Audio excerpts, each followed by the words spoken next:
너무 빡센 과정이거든요. 정말 이 심리적으로도 좀 그렇고. 근데 오늘 좀 처음 시작하면 좀 드리고 싶은 말씀이, 오늘 평균이 딱 17개인데 여기서 평균 플러스 한 7, 8 이상 꾸준히 나오시는 분들은, 약간은 죄송한 이야기지만 틀린 문제 한두 문제 어떻게 더 맞출까 막 궁리하기보다는, 내가 요 페이스로 그냥 꾸준히 하면 되겠구나 생각하시고 좀 가벼운 마음으로 약간 놀면서 학원 다닌다 생각하시고 다니시면 좋겠고, 평균 언저리 혹은 그 이하에서 계속 그 한 세네 번 봤는데 계속 그렇게 되시는 분들은 뭔가 조치가 필요하다라고 저는 생각을 하거든요.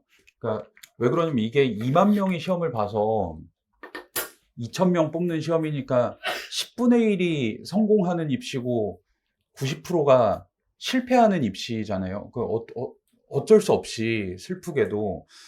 근데 제가 생각하기에 분명히 이 시험은 그 응시하는 사람들이 너무 똑똑하거든요. 그래서 힘든 시험이고, 이게 평균 언저리 혹은 그 이하에서 계속 맴돈다면 아마 2달 반 동안 근본적인 독해력 자체가 드라마틱하게 쭉 상승해서 그 내 앞에 10,000명을 제끼고 이기기는 저는 불가능하다고 생각해요. 그렇다면 어떻게 본다면 누군가는 이걸 보고 뭐 요행을 바란다라고 하겠지만, 분명히 요행이 필요한 거고, 근데 그 요행이 오늘 잘 찍어서 잘 풀겠어 요거보다는 지문을 읽을 때 온전한 내용을 이해하기는 나는 힘드니 좀 문장들을 요렇게 생겨먹은 문장 위주로 읽어서 거기서 얻어 걸리길 바라겠어.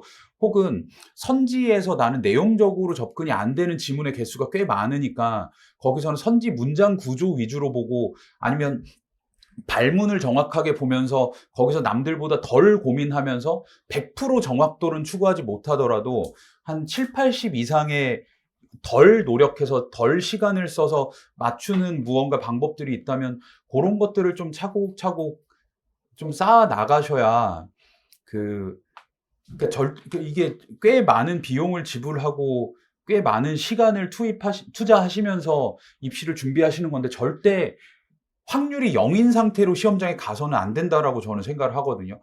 그러니까 뭐 어떻게 보면 제 역량 부족일 수도 있어요. 2달 반 동안 여러분의 근본적인 독해력을 쭉 끌어올려서 모두가 뭐 한 100분이 90 이상을 받을 수 있게 만들 능력은 저한테는 없거든요. 근데 그 대신에 그 작년 시험 기준으로, 이게 좀 부적절한 말이지만, 얘는 도저히 안 되겠다, 이게 읽기가 박살이 나 있는데 했던 사람들이 분명히 존재한단 말이에요. 매년 제가 커리큘럼을 진행하면서 그 사람들이 시험장 가서 정말 엄격하게 시킨 행동들을 그대로 똑같이 했을 때는 한 19, 20개까지는 만들어지거든요. 근데 그렇다면은 로스쿨 입시를 분명히 그 이후 과정을 좀 긍정적으로 진행할 수 있는 개수니까. 그러니까 저는 그 오늘 파이널 첫 시간에 이런 얘기를 하는 게 굉장히 좀 불쾌하신 분들도 있겠지만, 본인에 대한 정말 냉정하고 객관적인 좀 판단부터 시작을 해서, 내가 슬렁슬렁 그냥 감대로 읽고 느낌대로 찍고 시험을 진행했을 때 대단히 잘 보는 독해력이 좀 꼭대기에 있는 사람이 있을 거고, 내가 한번 읽고 잘 풀어보자라고 했을 때 도저히 평균 플러스 4, 5까지 갈 수 없는 사람도 분명히 존재하거든요. 그거를 잘 인정하시고 이번 2달 반을, 그러니까 무조건 입시 성공 가능성을 조금이라도 만드는, 그리고 최상위권 같은 경우에는 개박살날 가능성을 0으로 만들어버리는 과정으로 좀 삼아 주셨으면 좋겠어요. 그러니까 그 저 같은 경우에는 예전에 뭐 피셋을 풀든 리트를 풀든, 그러니까 상위권을 위한 이야기예요 지금. 그러니까 피셋을 혼자 이렇게 집에서 풀어보면 행정고시를 준비할 때 한 네다섯 개 이상 안 틀렸거든요. 그 언어 논리랑 상황 판단을 풀어보면은 한 4개 틀린 날 있고 한 5개 틀린 날 있으면 채점하고 틀린 문제를 다시 안 봤어요. 왜냐면 그 시험에서 나한테 필요한 거는 한 평균 80점 이상이 나한테 필요한 거고, 그건 충분히 달성이 되어 있고, 오히려 내가 4, 5문제를 틀리는 페이스로, 틀리는 태도로 이 시험을 진행했으니까 나머지 35문제를 맞출 수 있었다라고 생각을 하거든요. 그러니까 괜히 낑낑낑낑 하면서 강사의 약간은 자의적인 억지가 들어가 있는 틀린 문제를 막 잡으려고 하기보다는 좀 그 상위권 분들은 그냥 슬렁슬렁 편안하게 가방 메고 저랑 논다 생각하고 다니셨으면 좋겠고, 중하위권 분들은 그 개별적으로 한 번씩, 이게 한두 개 시험지가 뭐 삑살이 났다고 막 와가지고 찡찡 해봤자 뭐, 하지만 3-4개 이상 이렇게 시험을 보고 있는데 계속 15개다 하면, 제가 그 강의 전 시간에 한 1시, 적어도 1시, 여러분 시험 마치고 그 시간에는 강사실에 앉아 있고, 주말에도 강남점으로 출근을 해서 강남점에 뭐 한 오후 시간부터는 쭉 앉아 있으니까 개별적으로 좀 한 번씩 놀러 오셔서 내가 더 맞출 수 있는 걸 한번 좀 찾아보셨으면 좋겠어요. 그래서 꼭 올해는 다 되지 않거든요. 다 되는 경우는 없을 거예요. 근데 개인적으로 여러분들이 갇혔으면 요 시험에서 1차적으로 이뤘으면 하는 목표가, 모두가 정답률 7, 80 넘는 건 하나도 안 틀렸으면 좋겠어요. 그러니까 제 입장에서 굉장히 곤란한 일이거든요.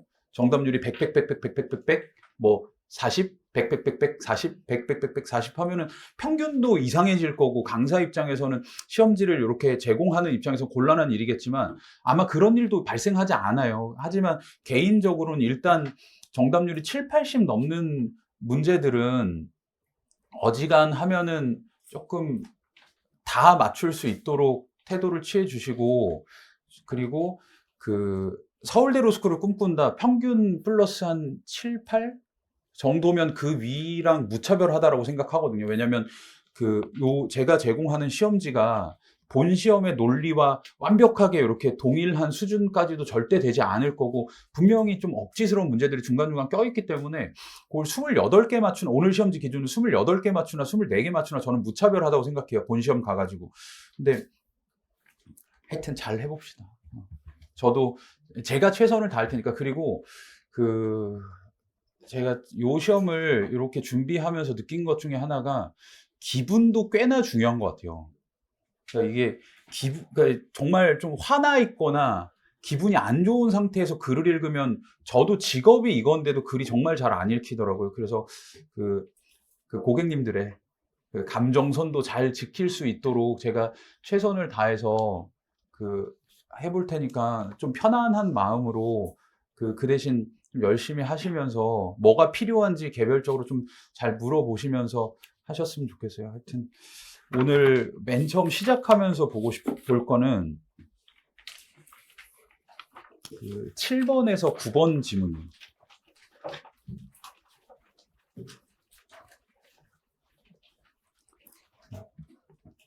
여기서 먼저 요 부분 먼저 읽어볼게요.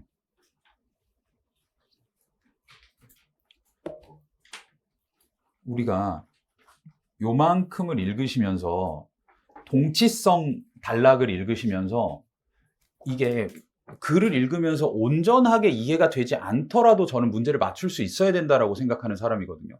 이게 지금 얘기할 게, 9번 문제의 기억은 동그라미를 칠 수 있어야 돼요. 9번 문제 니은에서 살짝 좀 고민하다가 삑사리가 나는 건 뭐 어쩔 수 없다 하더라도, 9번 문제 기억 동그라미는 우리가 단호하게 칠 수 있어야 되거든요. 우리가 요만큼을 읽으시면서 비슷한 말 2개가 뭐랑 뭐가 나와요? 보증인 지위라는 말이 나오고 보증인 의무라는 말이 나와요. 보증인 지위라는 말이 나오고 보증인 의무라는 말이 나와요.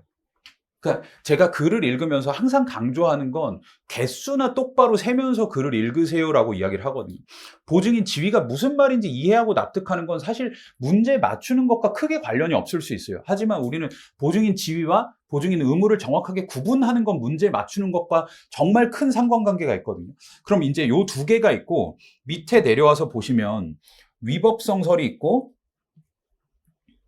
구성요건 요소설이 있고 이분설이 있네요. 그럼 얘네는 뭐에 대해서 이야기하고 있어요? 위법성설이랑 구성요건 요소설이랑 이분설은 위에 나온 2개에 대해서 이야기를 하고 있거든요.